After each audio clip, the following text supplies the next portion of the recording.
नमस्कार दोस्तों, आपका स्वागत है हमारे स्टोरी पॉडकास्ट में। चलिए शुरू करते हैं कहानी मरने से पहले। लेखक भीष्म साहनी। मरने से एक दिन पहले तक उसे अपनी मौत का कोई पूर्वाभास नहीं था। हाँ, थोड़ी खीज और थकान थी, पर फिर भी वो अपनी जमीन के टुकड़े को लेकर तरह तरह की योजनाएं बना रहा था। बल्कि उसे इस बात का संतोष भी था कि उसने अपनी मुश्किल का हल ढूंढ निकाला है और अब वो आराम से बैठकर अपनी योजनाएं बना सकता है। वास्तव में वो पिछले ही दिन शाम को एक बड़ी चतुराई का काम कराया था। अपने दिल की ललक अपने जैसे ही एक वयोवृद्ध के दिल में उड़ेलने में सफल हो गया था। पर उसकी मौत को देखते हुए लगता है मानो वह कोई नाटक खेलता रहा हो और उसे खेलते हुए खुद भी चलता बना हो। एक दिन पहले जब उसे जमीन के मामले को लेकर डिप्टी कमिश्नर के दफ्तर में जाना था तो वह एक जगह बस में से उतरकर पैदल ही उस दफ्तर की ओर जाने लगा था। उस समय दिन का 1 बजने को था। चिलचिलाती धूप थी और लंबी सड़क पर एक भी सायादार पेड़ नहीं था। पर 1 बजे से पहले उसे दफ्तर में पहुंचना था, क्योंकि कचहरियों के काम 1 बजे तक ही होते हैं। इसके बाद अफसर लोग उठ जाते हैं, कारिंदे सिगरेट बीड़ियां सुलगा लेते हैं और किसी से सीधे मुंह बात नहीं करते।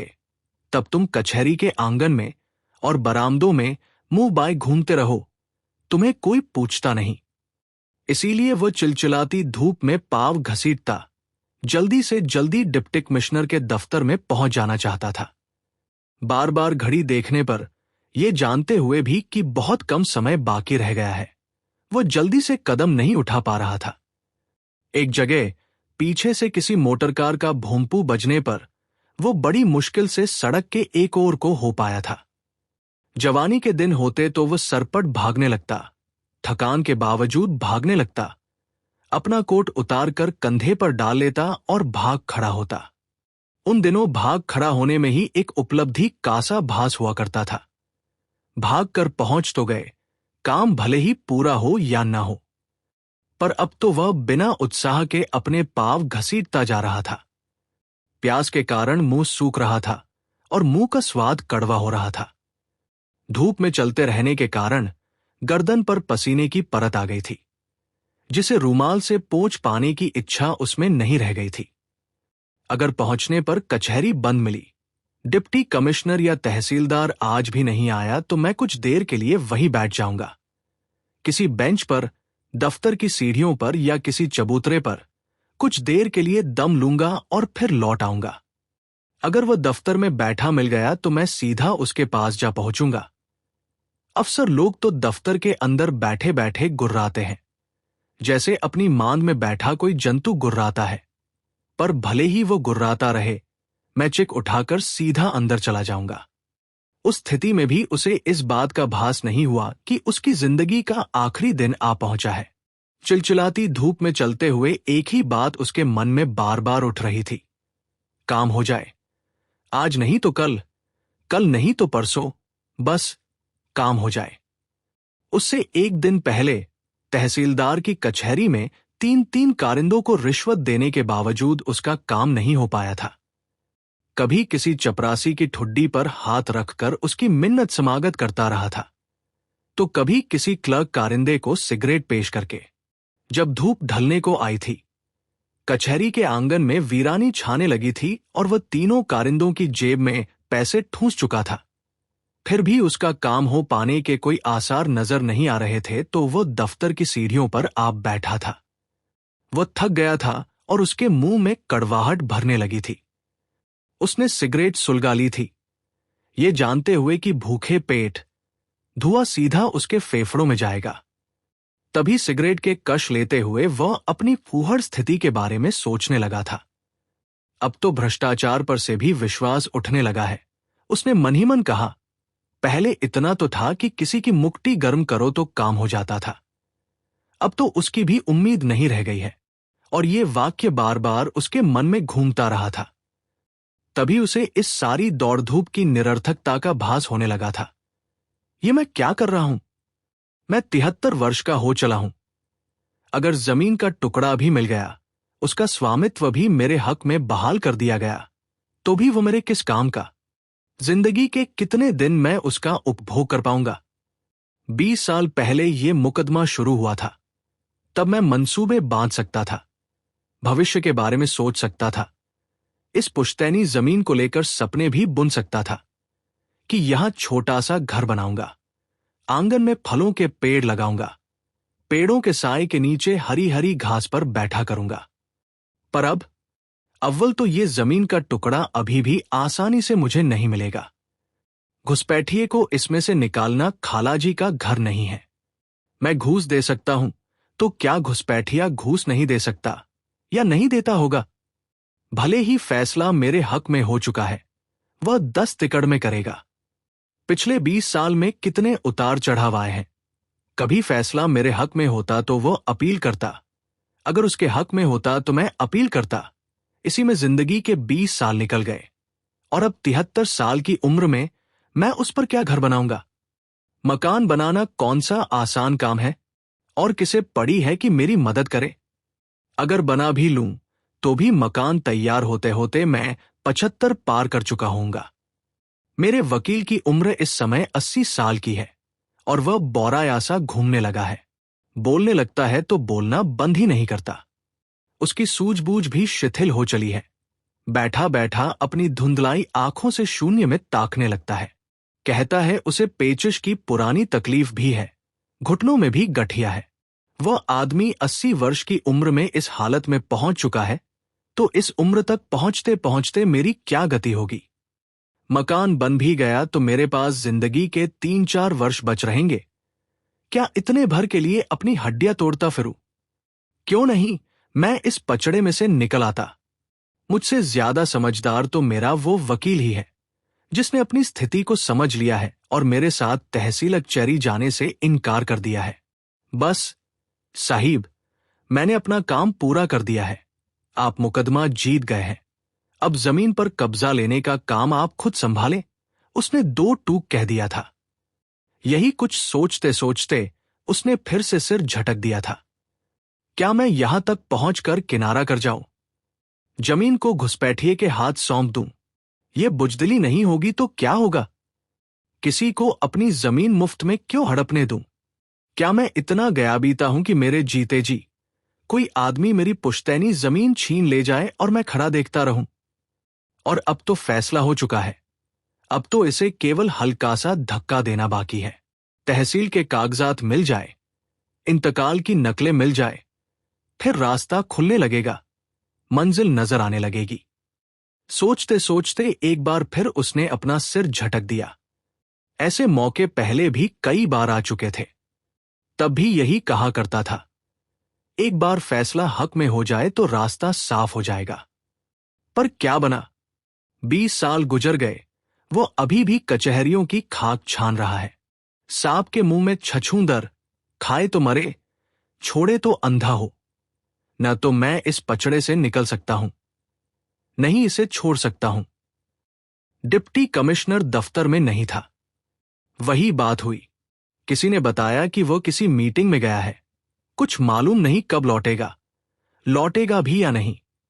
वो चुपचाप एक बेंच पर जा बैठा, कल ही की तरह सिगरेट सुलगाई और अपने भाग्य को कोसने लगा। मैं काम करना नहीं जानता, छोटे छोटे कामों के लिए खुद भागता फिरता हूं। ये काम मिलने मिलाने से होते हैं, खुद मारे मारे फिरने से नहीं। मैं खुद मुंह बाएं कभी तहसील में तो कभी जिला कचहरी में धूल फाकता फिरता हूं। मेरी जगह कोई और होता तो 10 तरकीबें सोच निकालता। सिफारिश डलवाने से लोगों के बीसियों काम हो जाते हैं और मैं यहां मारा मारा फिर रहा हूं। तब डिप्टी कमिश्नर के चपरासी ने भी कह दिया था कि अब साहिब नहीं आएंगे और दफ्तर के बाहर दरख्वास्तियों के लिए रखा बेंच उठाकर अंदर ले गया था। उधर कचहरी का जमादार बरामदे और आंगन बुहारने लगा था। सारा दिन यूं बर्बाद होता देखकर वो मन ही मन तिलमिला उठा था। आग की लपट की तरह एक टीस सी उसके अंदर उठी थी। हार तो मैं नहीं मानूंगा। मैं भी अपनी जमीन छोड़ने वाला नहीं हूं। मैं भी हट पकड़ लूंगा, इस काम से चिपक जाऊंगा। ये लोग मुझे कितना ही झिंझोड़े, मैं छोड़ूंगा नहीं। इसमें अपने दांत गाड़ दूंगा। जब तक काम पूरा नहीं हो जाता, मैं छोड़ूंगा नहीं। वो मन ही मन जानता था कि मन में से उठने वाला ये आवेग उसकी असमर्थता का ही द्योतक था कि जब भी उसे कोई रास्ता नहीं सूझता तो वह ढिठाई का दामन पकड़ लेता है। इस तरह वो अपने डूबते आत्मविश्वास को धृष्टता द्वारा जीवित रख पाने की कोशिश करता रहता है। पर उस दिन सुबह जिला कचहरी की ओर जाने से पहले उसकी मनःस्थिति बिल्कुल दूसरी थी। तब वो आश्वस्त महसूस कर रहा था। नहा धोकर ताजादम घर से निकला था और उसे पता चला था कि डिप्टी कमिश्नर दफ्तर में मिलेगा, कि वह भला आदमी है, मुंसिफ मिजाज है, और फिर उसका तो काम भी मामूली सा है। अगर उससे बात हो गई और उसने हुक्म दे दिया तो पलक मारते ही काम हो जाएगा। शायद इसीलिए जब वो घर से निकला था तो आसपास का दृश्य उसे एक तस्वीर जैसा सुंदर लगा था, जैसे माहौल में से बरसों की धुंध छंट गई हो और विशेष रोशनी सी चारों ओर छिटक गई हो। एक हल्की सी झिलमिलाहट जिसमें एक एक चीज, नदी का पाट, उस पर बना सफेद डंडहरों वाला पुल और नदी के किनारे खड़े ऊंचे ऊंचे भरे पूरे पेड़, सभी निखर उठे थे। सड़क पर जाती युवतियों के चेहरे खिले खिले, हर इमारत निखरी निखरी सुबह की धूप में नहाई। और इसी मनःस्थिति में वो उस बस में बैठ गया था जो उसे शहर के बाहर दूर डिप्टी कमिश्नर के दफ्तर की ओर ले जाने वाली थी। फिर शहर में से निकल जाने पर वो बस किसी घने झुरमुट के बीच स्वच्छ निर्मल जल के एक नाले के साथ साथ चली जा रही थी। उसने झांक कर बस की खिड़की में से बाहर देखा था।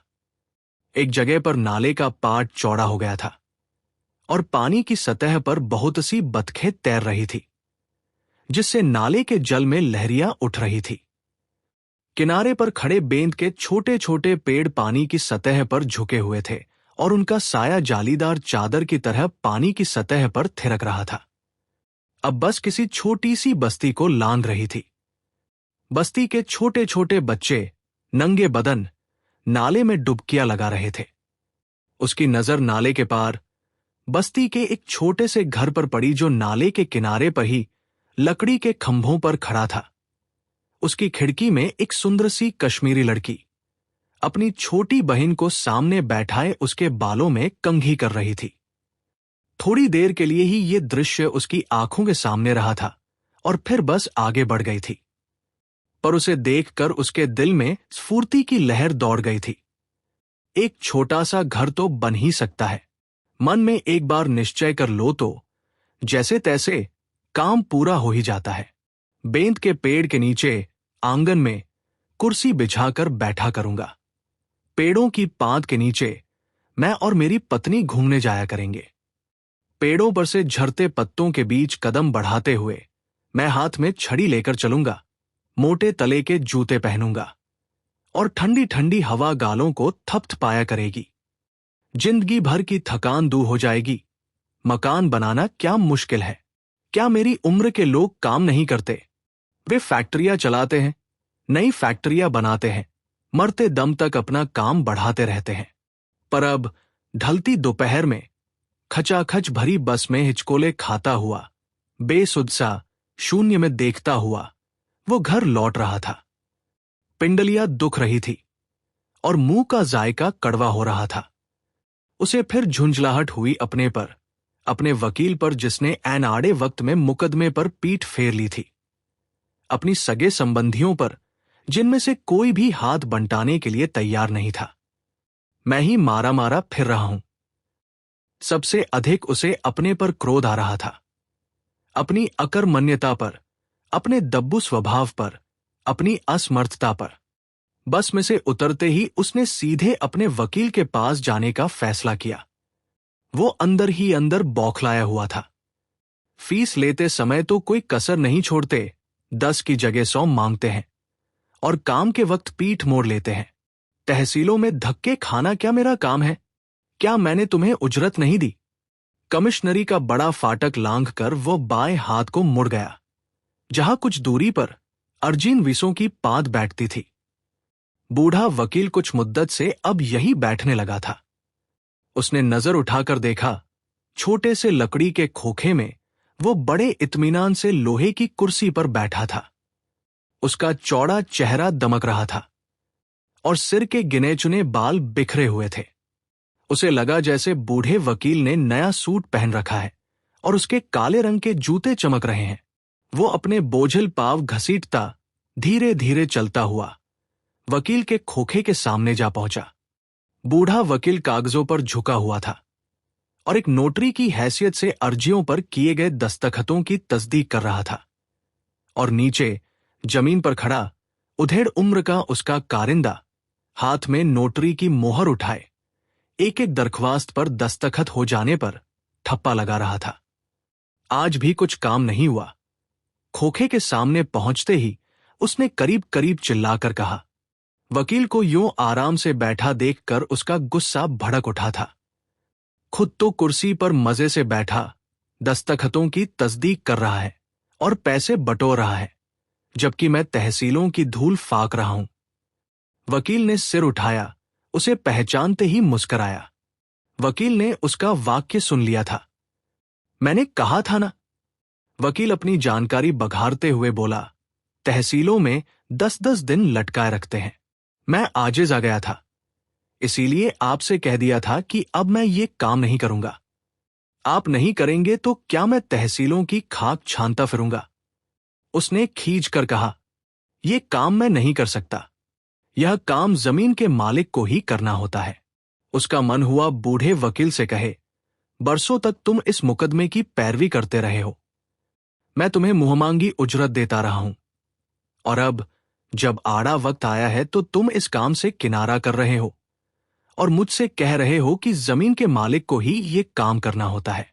पर उसने अपने को रोक लिया, मन में उठती खीज को दबा लिया, बल्कि बड़ी सनियत सहज आवाज में बोला, वकील साहिब, आप मुकदमे के एक एक नुक्ते को जानते हैं। आपकी कोशिशों से हम यहां तक पहुंचे हैं। अब इसे छोटा सा धक्का और देने की जरूरत है, और वह आप ही दे सकते हैं। पर बूढ़े वकील ने मुंह फेर लिया।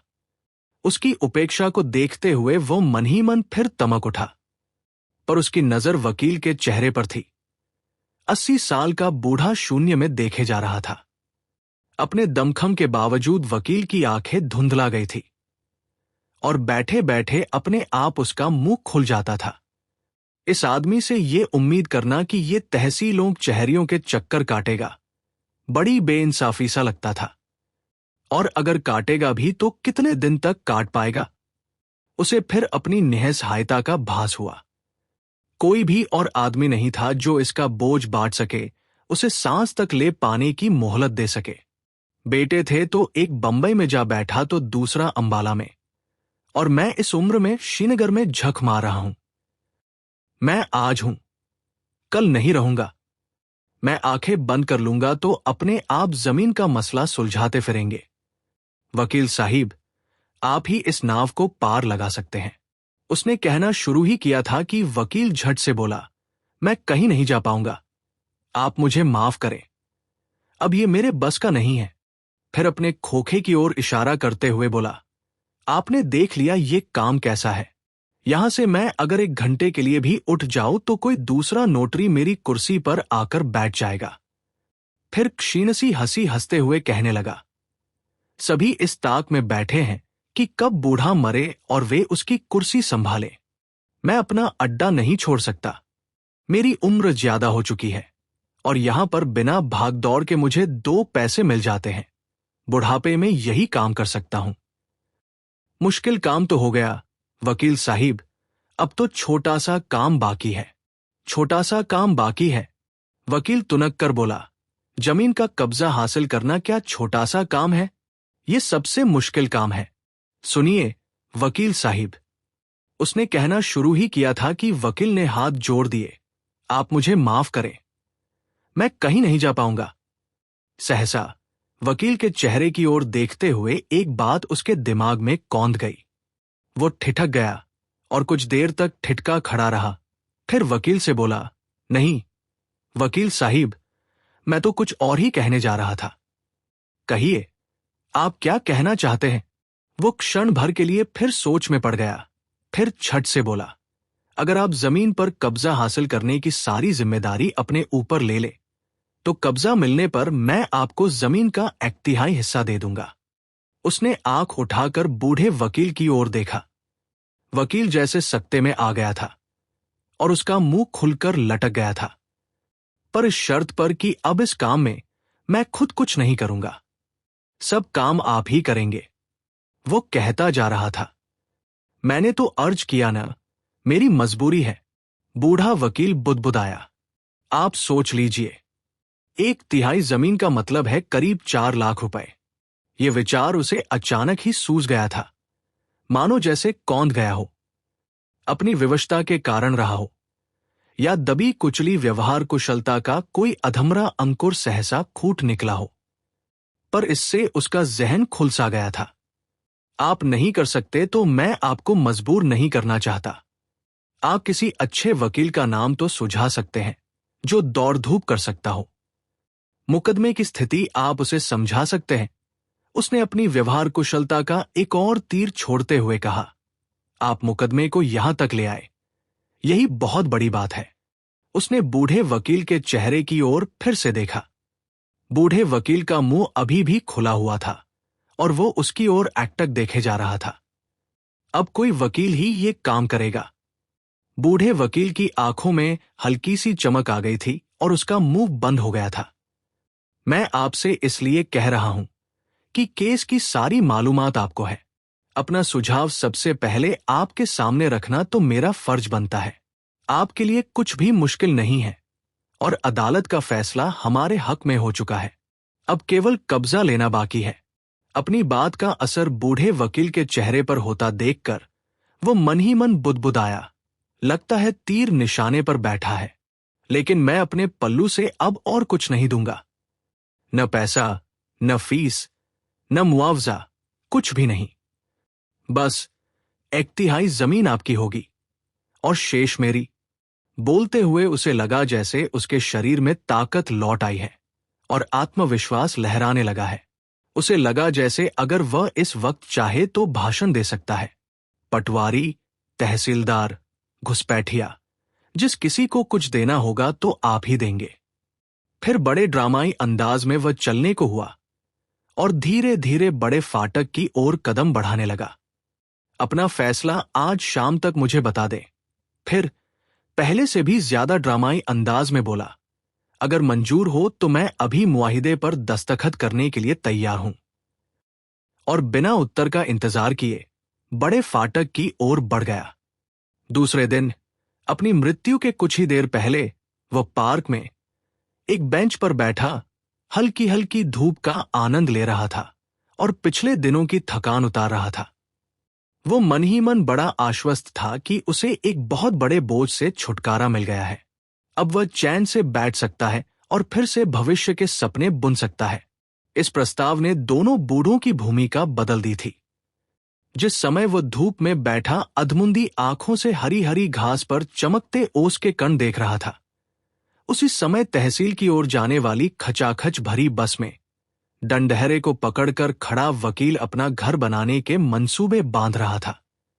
दिल में रह रहकर गुदगुदी सी उठती थी।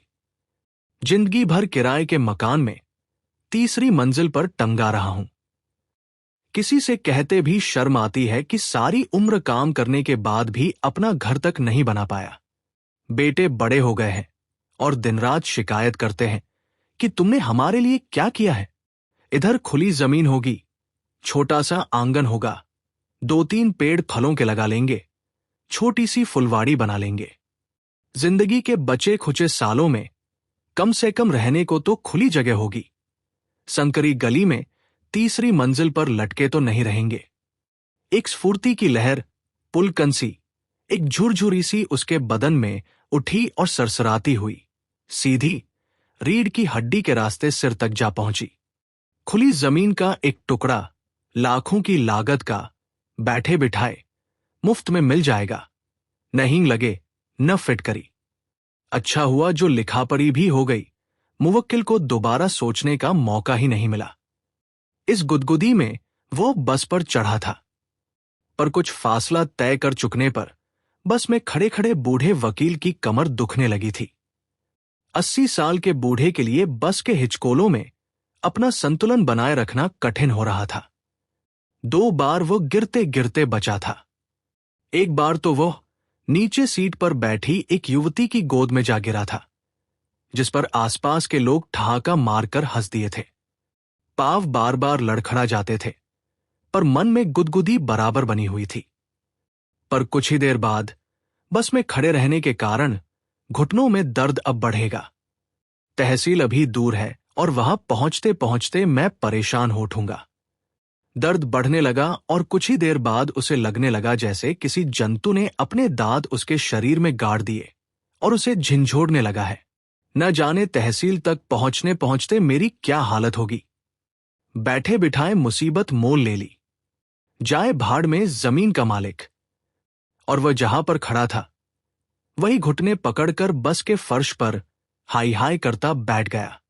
उस समय बस उस बस्ती को पार कर रही थी, जहां बेंत के पेड़ों के झुरमुट के बीच नाले के किनारे किनारे सड़क चलती जा रही थी और जहां पानी की सतह पर लहरियां बनाती हुई बतखें आज भी तैर रही थी। उधर पार्क के बेंच पर बैठा जमीन का मालिक थकान दूर हो जाने पर धीरे धीरे ऊँघने लगा था। उसकी मौत को कुछ ही मिनट बाकी रह गए थे। वो अभी भी आश्वस्त महसूस कर रहा था। चलो, इस सारी चकचक और फजीहत में से निकल आया हूं। उसे ये सोचकर सुख दशा अनुभव हुआ कि वो आराम से बेंच पर बैठा सुस्ता रहा है, जबकि वकील इस समय तहसील में जमीन के कागज निकलवाने के लिए भटक रहा है। पर जमीन का ध्यान आते ही उसके मन को धक्का सा लगा। सहसा ही वह चौंक कर उठ बैठा। ये मैं क्या कर बैठा हूं? 1/3 जमीन दे दी। अदालत का फैसला तो मेरे हक में हो चुका है। अब तो केवल कब्जा लेना बाकी था। जमीन तो मुझे मिल ही जाती। लाखों की जमीन उसके हवाले कर दी और लिखत भी दे दी। कहा तो वकील को ज्यादा से ज्यादा 500,000 की फीस दिया करता था, वह भी चौथे 5वें महीने, और कहां 1/3 जमीन ही दे दी। लूट कर ले गया, बैठे बिठाए लूट कर ले गया। उसके मन में चीख सी उठी, ये मैं क्या कर बैठा हूं? न किसी से पूछा, न बात की। देना ही था तो एक मुश्त कुछ रकम देने का वादा कर देता। अपनी जमीन कौन देता है? बैठे बिठाए मैंने कागज पर, वो भी स्टाम्प पेपर पर दस्तखत कर दिए। ये मैं क्या कर बैठा हूं? और स्टाम्प पेपर की तस्वीर आंखों के सामने खिंच गई। तभी कहीं से जोर का धक्का आया और दर्द सा उठा। पहले एक बार, फिर दूसरी बार, फिर तीसरी बार, और वह बेंच पर से लुढ़क कर नीचे ओस से सनी हरी हरी घास पर औंधे मुंह जा गिरा। मिलते हैं अगले वीडियो में। कृपया लाइक और सब्सक्राइब करना न भूलें।